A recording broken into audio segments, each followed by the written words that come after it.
జగన్మోహన్ రెడ్డి గులకరాయి దాడిని ఉద్దేశించి వంగవీటి రాధా గారు సంచలనమైనటువంటి వ్యాఖ్యలు చేశారు. మా విజయవాడ యూత్ ఏదైనా అటాక్ చేయదలుచుకుంటే డైరెక్ట్ అటాక్ ఉంటుంది తప్పితే ఇలా దొంగ దెబ్బలు తీయడాలు, ఇలా గులకరాయలతో కొట్టడాలు ఉండవు. మీరు మా విజయవాడ యువతని అవమానిస్తున్నారు అంటూ కూడా ఆయన కొన్ని వ్యాఖ్యలు చేయడం జరిగింది. ఆ వ్యాఖ్యలేమో ఇప్పుడు తీవ్ర దుమారాన్ని రేపాయి. నిన్న మొన్నటి వరకు అసలు వంగవీటి రాధా వైసీపీలోకి రాబోతున్నాడు అంటూ కొన్ని వార్తలు వచ్చినటువంటి నేపథ్యంలో ఆ వార్తలకు ఫుల్ స్టాప్ పడేలాగా జగన్మోహన్ రెడ్డి చెంప చెల్లు అనిపించేలా కొన్ని వ్యాఖ్యలు చేయడం జరిగింది. అది ఇప్పుడు తీవ్ర దుమారాన్ని రేపుతూ ఉన్నాయి. దీని మీద మీ విశ్లేషణ ఏంటి? సో ఈ వ్యాఖ్యలు ఎక్కడ చేశారు అంటే యువశక్తి కార్యక్రమంలో చేశారు. ఆ యువశక్తి కార్యక్రమం ఎక్కడ పెట్టారంటే అనకాపల్లి లోక్సభ పరిధిలో ఆ యువశక్తి కార్యక్రమాన్ని పెట్టారు. దాంట్లో యూత్ వచ్చారు. జనరల్ గానే వంగవీటి రాధాకి యూత్ ఫాలోయింగ్ ఉంటుంది. సో ఆ యూత్ యువశక్తి అనేటువంటి కార్యక్రమంలో ఆయన మాట్లాడుతూ జగన్మోహన్ రెడ్డికి సంబంధించిన గులకరాయి వ్యవహారాన్ని ప్రస్తావిస్తూ ఆయన ఏమన్నారంటే విజయవాడ వాళ్ళు ఎప్పుడు కూడా డైరెక్ట్ అటాక్ చేస్తారు, ఇట్లా లైట్లు ఆపుకొని దొంగ దెబ్బలు తీసేటువంటి అధైర్యవంతులు కాదు, మా వాళ్ళంతా చాలా ధైర్యవంతులు, డైరెక్ట్ అటాక్ చేస్తారు. సో ఆ గులకరాయి కాదు నీకు తగిలింది, అదేదో గజమాల్లో తీగ గుచ్చుకుంటే దాన్ని గందరగోళంగా రాద్ధాంతం చేశారు, కానీ మా వాళ్ళు అలా కాదు అని చెప్పి ఆయన చాలా సాధారణంగా సహజ స్థాయిలో ఆయన అలాంటి కామెంట్లు చేశారు. అది ఇప్పుడు చాలా పెద్ద రాజకీయ దుమారాన్ని రేపుతుంది. అంటే విజయవాడ యూత్ ఇప్పుడు డైరెక్ట్ అటాక్ చేస్తారు. బెజవాడ రౌడీలు అనే ఒక సినిమా కూడా తీశారు కదా, రౌడీలకు అడ్డాగా ఉండేది ఒకప్పుడు గుంటూరు, ప్రకాశం, అలాగే విజయవాడ, కృష్ణా జిల్లా. ఈ మధ్యలో చాలా మర్డర్స్ కూడా జరిగాయి. అప్పట్లో క్రైమ్ రేట్ కూడా ఎక్కువ ఉంటుంది ఆ జిల్లాల్లో. సో డైరెక్ట్ అటాక్ ఉంటుంది, ఏదైనా సరే ఇట్లా ఉండదు అని చెప్పేసి ఆయన చేసినటువంటి కామెంట్. సో అయితే ఇది అంటే జగన్మోహన్ రెడ్డిని ఉద్దేశించి ఆయన చేసినటువంటి కామెంట్ ఇది. జగన్మోహన్ రెడ్డి ఒక ఫ్యాక్షనిస్ట్ గా చూస్తూ ఉంటాడు. ఆయన జగన్మోహన్ రెడ్డి మీద అనేక సందర్భాల్లో చాలా కామెంట్లు కూడా చేశారు.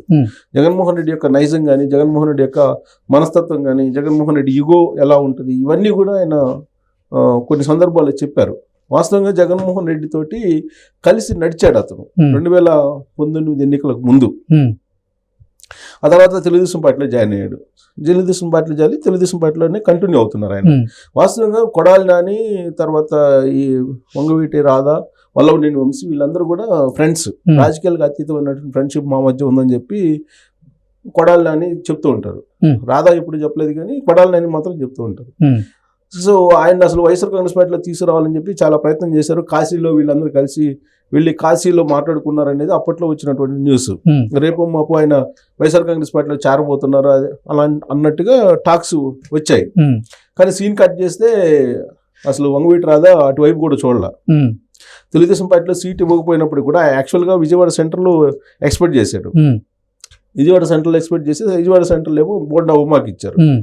సో బోండా ఉమాకి ఇచ్చినటువంటి నేపథ్యంలో నీకు విజయవాడ సెంటర్లో అవకాశం లేకుండా పోయింది. అయినప్పటికీ కూడా తెలుగుదేశం పార్టీలో కంటిన్యూ అవుతున్నాడు ఆయన. అంటే ఆయనకి కొంచెం ఆత్మాభిమానం, ఆత్మగౌరవం ఎక్కువగా ఉంటుంది వంగవీటి రాధాకి.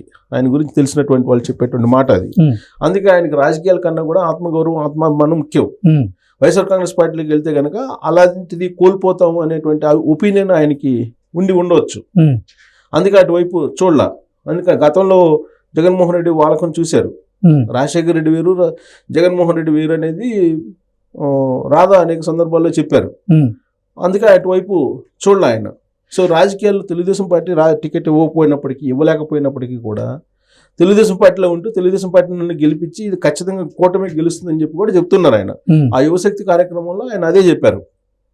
వంగవీటి రాధా ఆ యువశక్తి కార్యక్రమంలో అదే చెప్పారు. సో చెప్తూ జగన్మోహన్ రెడ్డి ఫ్యాక్షన్ రాజకీయాలు, లేదంటే దొంగ దెబ్బ తీయటాలు ఎలా ఉంటాయో జగన్మోహన్ రెడ్డి చెప్తూ, మేము డైరెక్ట్ అటాక్ చేస్తాం ఏదైనా కానీ దొంగ దెబ్బలు తీయము అని చెప్పి జగన్మోహన్ రెడ్డి గురించి ఇండైరెక్ట్గా మాట్లాడారు ఆయన. జగన్మోహన్ రెడ్డి ఎప్పుడు ఇండైరెక్ట్గా దెబ్బలు తీసుకుంటాడు, డైరెక్ట్ అటాక్ ఉంటుంది విజయవాడ వాళ్ళది ఎప్పుడు కూడా. విజయవాడ యూత్ కూడా అలానే ఉంటుంది. ప్లస్ గులకరాయి డ్రామా అది అని చెప్పి ఆ గులకరాయి వ్యవహారాన్ని ప్రస్తావించాడు. దాన్ని ఎందుకు ప్రస్తావించాడంటే విజయవాడలో జరిగింది అది. ఇప్పుడు రాష్ట్రంలో ఆయన బస్ యాత్ర ప్రారంభించాడు. గత నెల 26వ తారీఖునే ప్రారంభించినట్టున్నాడు ఇడుపులపాయలో. అక్కడి నుంచి ప్రారంభించుకుంటూ వచ్చినప్పుడు అనంతపురంలో చెప్పుబడింది. ఆ చెప్పు తగల ఆయనకి, చెప్పులు వేసారు. అప్పుడు కూడా చెప్పు వేశారు కదా. సో దాన్ని అంత వర్కౌట్ కాలాది ఆ డ్రామా అనేది రాధా చెప్పినటువంటి వర్షను. సో ఇక్కడ కరెక్ట్ గా విజయవాడ వచ్చి విజయవాడలోనే ఎందుకు చేసినట్టు, విజయవాడలో ఉండేటువంటి పరిస్థితులు మాకు తెలుసు విజయవాడలో. సో ఆ పరిస్థితులకి భిన్నంగా అది కనిపిస్తుంది. విజయవాడలో ఉండేటువంటి రౌడీజం ఎలా ఉంటుంది, విజయవాడలో ఉండేటువంటి యూత్ ఏ విధంగా ఉంటారు, ఇవన్నీ తెలుసు. కానీ ఇప్పుడు అక్కడ ఎవరినో అమాయకులను తీసుకెళ్లి విచారణ చేస్తూ వాళ్ళని ఇబ్బంది పెట్టడం తప్పితే, మా వాళ్ళు ఇప్పుడు అటాక్ డైరెక్ట్గా చేస్తుంటారు. వాళ్ళేదో మీరు ఇస్తారని డబ్బులకు వచ్చారు, డబ్బులకు వచ్చి వాళ్ళు మరి అది ఏం చేయకుండానే చేసినట్టు మీరు క్రియేట్ చేస్తున్నారు. అది వాస్తవంగా గజమాల్లో ఉండేటువంటి శుభ తగిలింది జగన్మోహన్ రెడ్డికి, ఈ గులకరాయి కాదు అనేది ఇప్పుడు సరికొత్త వర్షను ఈయన చెప్తున్నారు, చెప్తూ ప్రచారం చేస్తున్నాడు. సో వంగవీటి రాధాకు సంబంధించి ఆయన చేసినటువంటి కామెంట్లు అవన్నీ కనుక చూస్తుంటే కనుక ఫుల్ ఫ్లెడ్జ్డ్గా తెలుగుదేశం పార్టీకి ఆయన పనిచేస్తున్నట్టు కనిపడుతుంది. ఎప్పుడు కూడా ఆయన ఒక్కోసారి రివర్స్ అవుతుంటాడు. బట్ తెలుగుదేశం పార్టీలోకి వచ్చిన తర్వాత చాలా డిసిప్లైన్డ్ రాజకీయాలకి ఆయన అలవాటు పడినట్టు అనిపిస్తుంది. కొంచెం అగ్రెసివ్గా ఉంటాడు ఆయన వంగవీటి రాధా, ఎప్పుడు కూడా అగ్రెసివ్గా ఉంటాడు. అగ్రెసివ్గా ప్రెస్ మీట్లు పెడుతుంటారు, విలేకరుల మీద కూడా కొంచెం అగ్రెసివ్గా వ్యవహరిస్తూ ఉంటాడు. అలాంటి రాధా ఇప్పుడు చాలా కామ్ పాలిటిక్స్ చేస్తున్నారు. లాస్ట్ ఎలక్షన్లో కానీ ఈ ఎలక్షన్లో కానీ ప్రత్యక్ష రాజకీయాలకు దూరంగా ఉన్నారు. ఆయనకి టికెట్ ఇచ్చేదానికి ముందుకు రాలా. అప్పుడు విజయవాడ సెంటర్లో ఇవ్వలేనటువంటి పరిస్థితుల్లోనే వైఎస్ఆర్ కాంగ్రెస్ పార్టీ నుంచి ఆయన బయటకు వచ్చారు. అప్పుడు మచిలీపట్నం లోక్సభ స్థానం నుంచి పోటీ చేయమని చెప్పి వైఎస్ఆర్ కాంగ్రెస్ పార్టీ ఆఫర్ ఇచ్చింది. కానీ అప్పుడు ఆయన దానికి అంగీకరించకుండా విజయవాడ సెంటర్లే కావాలని చెప్పి పట్టుబట్టాడు.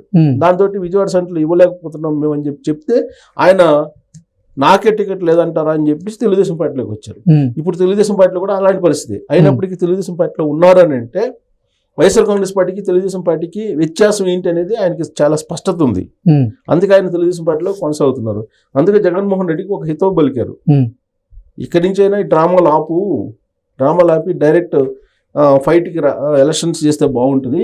ఇలాంటి దొంగ దెబ్బలు తీసేటువంటి నైజం మాకు లేదు, మా యూత్కి లేదు, మాకు లేదు అని చెప్పి ఆయన చెప్పడం అనేది ఇప్పుడు రాజకీయంగా ఒక పెద్ద దుమారం లేగుతుంది వాస్తవంగా చెప్పాలంటే. ఎందుకంటే అది ఆ మాట అన్నది ఎవరు, వంగవీటి రాధా కాబట్టి. దాని కంటిన్యూషన్ ఏమన్నారంటే, నువ్వు 130 సార్లు బటన్ నొక్కాను అన్నావు, 130 సార్లు బటన్ నొక్కాను, మీరు 2 సార్లు నొక్కండి అని చెప్పి చెబుతున్నావు కదా. సో 2 సార్లు నొక్కండి అని చెప్తున్నటువంటి మీరు అసలు మీరు ఎంత లబ్ధి పొందారు? ఇప్పుడు ముఖ్యమంత్రిగా నా వల్ల లబ్ధి పొందారు అని చెప్తున్నావు కదా, నువ్వు ముఖ్యమంత్రిగా ఎంత లబ్ధి పొందావు అది బయట పెట్టని చెప్పి అడుగుతున్నాడు ఆయన. 131 సార్లు నువ్వు బటన్ నొక్కి నేను లబ్ధి చేకూర్చాను ఇన్ని లక్షల మందికి అని చెప్తున్నావు కదా, ఇన్ని లక్షల మందికి లబ్ధి కలిగింది ఎంత, నువ్వు ఒక్కడే లబ్ధి పొందింది ఎంత అనేది లెక్కలు తీసి చెప్పండి మీకు ధైర్యం ఉంటే అని చెప్పి ఆయన చాలా స్ట్రాంగ్ కామెంట్ చేశాడు. చేస్తూ ఆయన ఇంకో కామెంట్ కూడా చేశాడు, సొంత మీడియాకు ఈ 5 ఏళ్లలో సొంత మీడియాకి దాదాపు 1,000 కోట్ల రూపాయలు ఇచ్చావు నువ్వు, అది బయట పెట్టు చాలు నువ్వు అని చెప్పి ఆయన సీరియస్ కామెంట్ చేశారు. అంటే ఇప్పుడు ఏమంటారంటే నేను లబ్ధి చేకూర్చాను అని అంటున్నారు జగన్మోహన్ రెడ్డి. వాస్తవంగా ఆయన డబ్బు కాదు కదా, అది ప్రజల డబ్బు ఆయన పంచాలంటున్నాడు. ఆయన తన సొంత డబ్బు పంచినట్టుగా ఫోకస్ చేస్తున్నాడు, పబ్లిష్ చేస్తున్నాడు, అది ప్రజల డబ్బు. నువ్వు అసలు సొంత మీడియాకి ఎన్ని 1,000 కోట్ల రూపాయలు దోచిపెట్టావో లెక్కలది. అలాగే ఈ 5 సంవత్సరాల్లో సొంతగా ఎంత లబ్ధి పొందావు, జగన్మోహన్ రెడ్డి ఎంత లబ్ధి పొందాడు, లబ్ధిదారులు ఎంత లబ్ధి పొందారు, ఈ రెండింటిని కంపేర్ చేస్తే సరిపోతుంది అని అంటున్నారు ఆయన. ఇప్పుడు ఆయన ఏంటి 1,00,000 కోట్లు లబ్ధి పొందాడని చెప్పి తెలుగుదేశం పార్టీ చెప్తుంది. జగన్మోహన్ రెడ్డి ముఖ్యమంత్రి అయిన తర్వాత ఈ 5 ఏళ్లలో 1,00,000 కోట్లు కేవలం లిక్కర్ దాంట్లోనే 1,00,000 కోట్లు లబ్ధి పొందాడని అంటున్నారు. ఇక ఇసుగు దాంట్లో ఎంత ఉంది, ఇసుగు దాంట్లో 30,000 కోట్లు ఉందని చెప్పి లెక్క Chandrababu Naidu power point presentation ఇచ్చి చెప్తున్నాడు. అంటే 1,30,000 కోట్లు. ఇది కాకుండా మళ్ళా మైనింగ్స్, ఈ మైనింగ్ సంబంధించి ఎంత లబ్ధి పొందావు, మొత్తం లెక్కేస్తే 3-4 లక్షల కోట్లు లబ్ధి పొందామని చెప్పి చెప్తున్నారు. సరే 3 లక్షల కోట్ల 2 లక్షల కోట్లు తీసేస్తే అంటే మొత్తం ప్రజలు లబ్ధి పొందిందేమో ఆయన చెప్తున్న దాని ప్రకారం 2 లక్షల కోట్లు, 2.5 లక్షల కోట్లు ఏదో ఇచ్చారని చెప్తున్నారు కదా. ఈయనొక్కడే లబ్ధి పొంది జనం మొత్తం ఆంధ్రప్రదేశ్లో ఉండేటువంటి ఆయన ద్వారా లబ్ధి పొందారని ఆయన భావిస్తున్నారు కదా, వాళ్ళందరికీ ఇచ్చింది 2,40,000 కోట్లు అంటున్నాడు. ఈయనొక్కడే లబ్ధి పొందింది ఒక లిక్కర్లోనే 1,00,000 కోట్లు ఉంది కదా. అది కాకుండా ఈయన మొత్తం కలిపి 2 లక్షల కోట్లు ఈయనే సొంతగా లబ్ధి పొందాడు కదా, ఈయన ఒక్కడే లబ్ధి పొందాడు, అదే చెప్తున్నాడు రాధాకృష్ణ. సో దీని మీద ఈ లెక్కలు కనుక తీస్తే ప్రజలకు ఎంత లబ్ధి చేకూర్చాడు, జగన్మోహన్ రెడ్డి ఎంత లబ్ధి పొందాడు, ఈ లెక్కలు కనుక తీస్తే అసలు స్వరూపం బయటపడుతుంది. నీ మొత్తం దొంగ వ్యవహారాలన్నీ బయటపెట్టు ఫస్ట్ అని చెప్పి రాధాకృష్ణ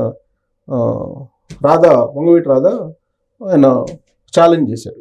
అందుకే ఆయన అన్నాడు, దొంగ దెబ్బలు తీయటం మాకు రాదు, డైరెక్ట్ అనేది. సో మొత్తం నువ్వు జనాలకేమో లబ్ధి చేకూరుస్తూ నువ్వు లబ్ధి పొందావు, ఆ దొంగ లెక్కలు మొత్తం బయట పెట్టావు అన్నాడు. సో మా యూత్ ఎప్పుడు డైరెక్ట్ ఫైట్ చేస్తుంది, నీలాగా గులకరాళ్ళు వేయించుకోరు అని చెప్పి చెప్తున్నాడు. మా వాళ్ళు ఎవరు ఈ పని చేయరు, విజయవాడ యూత్కి అలాంటి అలవాట్లు లేవు, ఏదైనా డైరెక్ట్ అని అంటున్నాడు ఆయన. ఓకే. సో ఇప్పుడు అది దుమారం చెబుతుంది, అది ఎటువైపు టర్న్ అవుతుందో చూడాలి. Okay sir, thank you sir. Thank you.